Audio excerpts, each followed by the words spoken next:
কলকাতা। স্থানীয় সংবাদ পড়ছি সুদীপ বসু। প্রথমে বিশেষ বিশেষ খবর। প্রথম দফায় রাজ্যে 3টি আসনে নির্বাচনের বিজ্ঞপ্তি জারি হয়েছে। ভোটের দিনক্ষণ ঘোষণার পর থেকে কমিশনের কাছে জমা পড়েছে লক্ষাধিক অভিযোগ। দিনহাটার ঘটনা নিয়ে নির্বাচন কমিশনের কাছে রিপোর্ট পাঠিয়েছেন জেলা শাসক।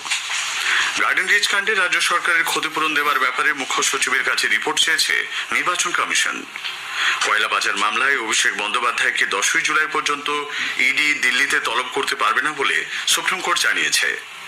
ইডেনে আইপিএল ম্যাচের জন্য কলকাতা মেট্রো অতিরিক্ত ট্রেন চালাবে। আসছি বিস্তারিত খবরে। প্রথম দফা লোকসভা নির্বাচনের জন্য বিজ্ঞপ্তি জারির মধ্য দিয়ে গতকাল শুরু হয়েছে মনোনয়নপত্র দাখিলের কাজ। চলবে এ মাসের 27 তারিখ পর্যন্ত। এই পর্বে পশ্চিমবঙ্গের কোচবিহার, আলিপুরদুয়ার ও জলপাইগুড়ি এই 3টি সহ দেশের 102টি আসনে ভোট নেওয়া হবে 19 এপ্রিল। এদিকে ভোটের নির্ঘণ্ট ঘোষণার পর থেকে নির্বাচন কমিশনের কাছে প্রচুর অভিযোগ জমা পড়েছে। রাজ্যের অতিরিক্ত মুখ্য নির্বাচনী আধিকারিক অরিন্দম নিয়োগী জানিয়েছেন, শুধু কোচবিহারেই জমা পড়েছে 5726টি অভিযোগ। এখনো পর্যন্ত কুচবিহারে জমা পড়েছে 5726টি কমপ্লেন, আলিপুরদুয়ারে 3458টি অভিযোগ এবং জলপাইগুড়িতে 1923টি অভিযোগ। সারা রাজ্যের ক্ষেত্রে এখনো পর্যন্ত এমসিসি ভায়োলেশন রিলেটেড যে কমপ্লেন জমা পড়েছে তার সংখ্যা হচ্ছে 1,27,726। সারা রাজ্যে এখনো পর্যন্ত সিভিজিলে 250টি কমপ্লেন জমা পড়েছে।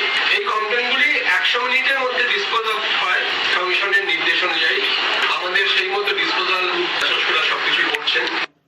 এদিকে রাজ্যে নির্বাচনী নির্ঘণ্ট প্রকাশের পর থেকে নগদ অর্থ, মদ এবং মাদক পদার্থ মিলিয়ে 81 কোটি টাকা সামগ্রী বাজেয়াপ্ত করেছে কমিশন। কেন্দ্রীয় প্রতিমন্ত্রী নিশীথ প্রামাণিক এবং রাজ্যের মন্ত্রী উদয়ন গুহের উপস্থিতিতে বিজেপি ও তৃণমূল কংগ্রেস কর্মী সমর্থকদের মধ্যে সংঘর্ষের ঘটনা নিয়ে রাজ্যের মুখ্য নির্বাচনী আধিকারিক আরিজ আফতাবের কাছে রিপোর্ট দিয়েছেন জেলা শাসক তথা জেলা নির্বাচনী আধিকারিক। পরিস্থিতির দিকে নজর রাখছে কমিশন। এদিকে পরিস্থিতি সরেজমিনে খতিয়ে দেখতে রাজ্যপাল সিভি আনন্দ বোস গতকাল সন্ধ্যায় দিনহাটা পৌঁছন। পাঁচ মাথার মোড়ে ঘটনাস্থলে গিয়ে স্থানীয় মানুষের সঙ্গে কথা বলেন তিনি। গত রাতের ঘটনা সম্পর্কে খোঁজ খবর নেন রাজ্যপাল বলেন, যা ঘটেছে তা ঠিক হয়নি। जो कुछ हुआ है वो ठीक नहीं था। हमें मान गए, जनता को मान गए, जनता अपने आंतरिक शक्ति पहचान किया है। अभी तो ये वायलेंस के against violence people will stand together. That is the message which I take from this visit. অন্যদিকে বিজেপি পুলিশ সুপারের অফিস ঘেরাও অভিযানের কথা ঘোষণা করেছিল গতকাল। এই কর্মসূচিকে কেন্দ্র করে তুমুল উত্তেজনা ছড়ায়। বিজেপির মিছিল পুলিশ আটকে দিলে শুরু হয় ধস্তাধস্তি। পরে এক প্রতিনিধি দল পুলিশ সুপারের সঙ্গে দেখা করে তাকে দাবি দেওয়ার কথা জানান।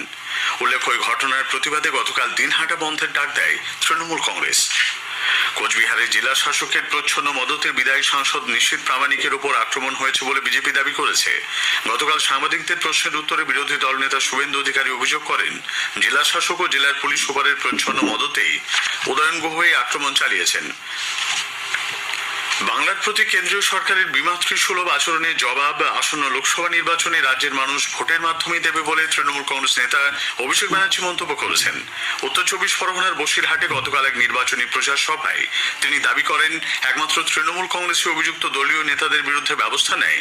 গত 3 বছরে 100 দিনের কাজ, আবাস যোজনা, গ্রামীণ সড়ক ইত্যাদি কেন্দ্রীয় প্রকল্প খাতে রাজ্যকে কত অর্থ দেওয়া হয়েছে তা নিয়ে শ্বেতপত্র প্রকাশ করতে বিজেপিকে চ্যালেঞ্জ ছুঁড়ে দেন তৃণমূল কংগ্রেসের সর্বভারতীয় সাধারণ সম্পাদক। 2021 থেকে 2024 অব্দি 2017 থেকে 18 থেকে যে সমীক্ষাগুলো হয়েছিল আবাস প্লাসে, আপনারা যদি দেখাতে পারেন শ্বেতপত্র প্রকাশ করে যে কেন্দ্র সরকার বাংলার মানুষের বাড়ির জন্য 10 পয়সা প্রকাশ করেছে, আমি রাজনীতির আঙিনায় পা রাখবো না। আমি চ্যালেঞ্জ করেছিলাম, আপনি যদি দেখাতে পারেন যে এই দুটো অর্থবর্ষে আপনি 100 দিনের জন্য 10 টাকা কেন্দ্র থেকে পাঠিয়েছেন বাংলায়, আমি তৃণমূলের হয়ে মানুষের কাছে ভোট চাইতে যাব না।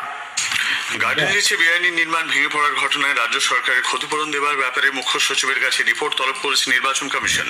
গতকাল এক সাংবাদিক বৈঠকে অতিরিক্ত মুখ্য নির্বাচনী আধিকারিক অরিন্দম নিয়োগী কথা জানান। রবিবার রাতের ওই বিপর্যয়ের পরই রাজ্যের পুর নগর উন্নয়ন মন্ত্রী তথা মেয়র ফিরহাদ হাকিম নিহতদের পরিবার পিছু 5 লক্ষ এবং আহতদের 1 লক্ষ টাকা দেবার কথা ঘোষণা করেছিলেন। এতে আদর্শ আচরণবিধি লঙ্ঘনের অভিযোগ করে বিজেপি। এর প্রেক্ষিতে মুখ্য সচিবের কাছে রিপোর্ট চেয়েছে কমিশন। গার্ডেন রিচে বেআইনি বহুতল ভেঙে পড়ার ঘটনায় মেয়র ফিরহাদ হাকিম গতকাল পুরসভা সবকটি বোরোর বিল্ডিং বিভাগের ইঞ্জিনিয়ারদের নিয়ে পুর ভবনে বৈঠক করেছেন। ইঞ্জিনিয়ারদের উদ্দেশ্যে বৈঠকে কড়া বার্তাও দেন তিনি। শহরের কোথাও যদি বেআইনি নির্মাণের অভিযোগ আসে এবং তা সত্য বলে প্রমাণিত হয় তাহলে সংশ্লিষ্ট ইঞ্জিনিয়ারকে সাসপেন্ড করা হবে বলে মেয়র হুঁশিয়ারি দেন। এদিকে গার্ডেন রিচে যে জমিতে বেআইনি বাড়িটির নির্মাণ হচ্ছিল তার মালিক মোহাম্মদ সরফরাজকে 1 এপ্রিল পর্যন্ত পুলিশ হেফাজতে পাঠিয়েছে আদালত। গার্ডেন রিচে 5 তলা বাড়ি ভেঙে 10 জনের মৃত্যুর জন্য কলকাতা কর্পোরেশন এলাকার বিধায়ক তথা মেয়র এবং মুখ্যমন্ত্রী দায়িত্ব এড়িয়ে যেতে পারেন কিনা সে প্রশ্ন তুলেছেন বিরোধী দল নেতা শুভেন্দু অধিকারী। গতকাল কৃষ্ণনগরে জেলা পার্টি অফিসে সাংবাদিকদের মুখোমুখি হয়ে শুভেন্দু বলেন, ববি হাকিম এবং শামস ইকবালের সৌজন্যে 5 তলা যে বাড়িটা চাপা পড়েছে, যে গার্ডরেলের নিচে 10 জন পড়ে মারা গেছে, 10 জনই সংখ্যালঘু পরিবারের। এদের মৃত্যুর জন্য কলকাতা কর্পোরেশন, তৃণমূলের কাউন্সিলর, এলাকার এমএলএ তথা মেয়র, সর্বোপরি মুখ্যমন্ত্রী দায়িত্বকে এড়াতে পারেন? আমরা ভোট দেখে রাজনীতি করি না, আমরা মানবতার জন্য রাজনীতি করি। এবং নরেন্দ্র মোদীজি আমাদের শিখিয়েছেন ভোটের সময় প্রতীক দল, আর ভোটের পরে বহুজন সুখায় বহুজন হিতায়।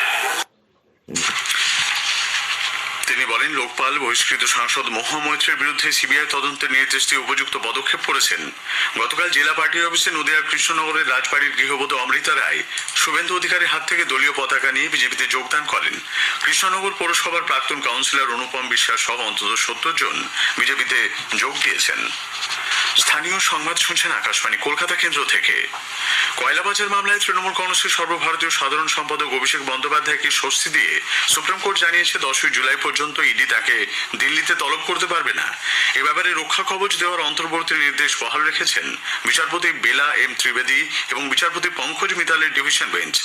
অভিষেকের আইনজীবী কপিল সিব্বল শীর্ষ আদালতে জানান, ইতোমধ্যে 10 বছরের আয়করের হিসেব অভিষেক জমা দিয়েছেন। একাধিক তলবেও সাড়া দিয়েছেন তিনি। কলকাতা হাইকোর্টের বিশেষ ডিভিশন বেঞ্চে স্কুল সার্ভিস কমিশনের নিয়োগ দুর্নীতি মামলার শুনানি গতকাল শেষ হয়েছে। তবে রায় ঘোষণা আপাতত স্থগিত রেখেছেন বিচারপতি দেবাংশু বসাক এবং বিচারপতি মোহাম্মদ সাব্বার রশিদের ডিভিশন বেঞ্চ। শূন্য পদের থেকে বেশি নিয়োগ করা হয়েছে বলে অভিযোগ মামলাকারীদের। ইচ্ছাকৃতভাবে রাজ্যের শাসক দল তৃণমূল কংগ্রেস সিএএ নিয়ে মানুষকে ভুল বার্তা দিচ্ছে বলে কেন্দ্রীয় মন্ত্রী শান্তনু ঠাকুর মন্তব্য করেছেন। গতকাল এক জনসভায় তিনি বলেন, সিএএর যে বিজ্ঞপ্তি জারি হয়েছে তাতে কোথাও বলা হয়নি যে আবেদন করলে নাগরিকত্ব কেড়ে নেওয়া হবে। রাজনৈতিক স্বার্থে তৃণমূল কংগ্রেস মানুষকে ভুল বোঝাচ্ছে। সুন্দরবনকে বাঁচাতেই বিজ্ঞানী, প্রশাসন ও সাধারণ মানুষকে সঙ্গে নিয়ে একটি সামগ্রিক পরিকল্পনার প্রয়োজন বলে মত প্রকাশ করেছেন বিজ্ঞানীরা। School of media communication and culture, Jadavpur বিশ্ববিদ্যালয় ও শুধু সুন্দরবন চর্চা পত্রিকার যৌথ উদ্যোগে আজ সুন্দরবনের ভবিষ্যৎ শীর্ষক এক আলোচনা সভায় অংশ নেন সুন্দরবন গবেষক ও নানা স্তরের মানুষ। অধ্যাপক অনুমিত্র অনুরাগ দত্ত বলেন, সুন্দরবনের মানুষের জীবন জীবিকার প্রশ্নে দক্ষতা উন্নয়ন কর্মসূচিকে অগ্রাধিকার দিতে হবে। কোথাও কোথাও ম্যানগ্রোভ হবে, কোথাও কোথাও হবে না, কোথাও কোথাও কংক্রিট বাঁধ দিতে হবে, কোথাও কোথাও যাবে না। এই যে কিছুটা কংক্রিট তারপরটাই মাটি, সুতরাং আমাদের এই কম্বিনেশন অফ এটা কিন্তু থাকতে হবে। তার কারণ জলোচ্ছ্বাস হবেই, জল বেরোতে দিতে হবে, এবং এটাকে যদি না ভাঙতে দিই তখন কিন্তু যেই সমস্যার সম্মুখীন বাংলাদেশে হচ্ছে। সুন্দরবনের মানুষ নানান রকম কাজ করতে পারবেন, পৃথিবীর যে কোনো জায়গায় পারবেন। So they will have to have the skills that they can carry with themselves to any part of the world. অনুষ্ঠানে সমুদ্র বিজ্ঞানী ডক্টর সুগত হাজরা বলেন, শুধু ম্যানগ্রোভ লাগিয়ে সুন্দরবনকে বাঁচানো সম্ভব নয়। ইডেনে আইপিএল ক্রিকেটে নাইট রাইডার্সের প্রথম ম্যাচে ক্রিকেট প্রেমীদের সুবিধার্থে অতিরিক্ত মেট্রো চালানো হবে। কলকাতা মেট্রোর মুখ্য জনসংযোগ আধিকারিক কৌশিক মিত্র জানিয়েছেন, শনিবার মাঝরাতে এসপ্ল্যানেড স্টেশন থেকে 2টি বিশেষ মেট্রো চলবে। একটি যাবে দক্ষিণেশ্বর পর্যন্ত, অপরটি যাবে কবি সুভাষ পর্যন্ত। রাত 12:15 মেট্রোটি এসপ্ল্যানেড থেকে ছাড়বে। ঘূর্ণাবর্ত অক্ষরেখার প্রভাবে বঙ্গোপসাগর থেকে প্রচুর জলীয় বাষ্প বায়ুমণ্ডলে প্রবেশ করায় আজও রাজ্যের প্রায় সর্বত্রই বৃষ্টির পূর্বাভাস রয়েছে। কলকাতায় আজ দিনের সর্বনিম্ন তাপমাত্রা রেকর্ড করা হয়েছে 18.7 ডিগ্রি সেলসিয়াস, যা স্বাভাবিকের চেয়ে 5 ডিগ্রি কম। গতকাল সর্বোচ্চ তাপমাত্রা স্বাভাবিকের চেয়ে 13 ডিগ্রি নেমে যায়। মহিলাদের সিনিয়র জাতীয় হকি প্রতিযোগিতা থেকে বিদায় নিয়েছে বাংলা। কোয়ার্টার ফাইনালে গতকাল তারা মধ্যপ্রদেশের কাছে পেনাল্টি শুটআউটে 3-4 গোলে পরাজিত হয়। শেষ করার আগে স্থানীয় সংবাদের বিশেষ কিছু অংশ আরও একবার। প্রথম দফায় রাজ্যে 3টি আসনে নির্বাচনের বিজ্ঞপ্তি জারি হয়েছে। ভোটের দিনক্ষণ ঘোষণার পর থেকে কমিশনের কাছে জমা পড়েছে লক্ষাধিক অভিযোগ।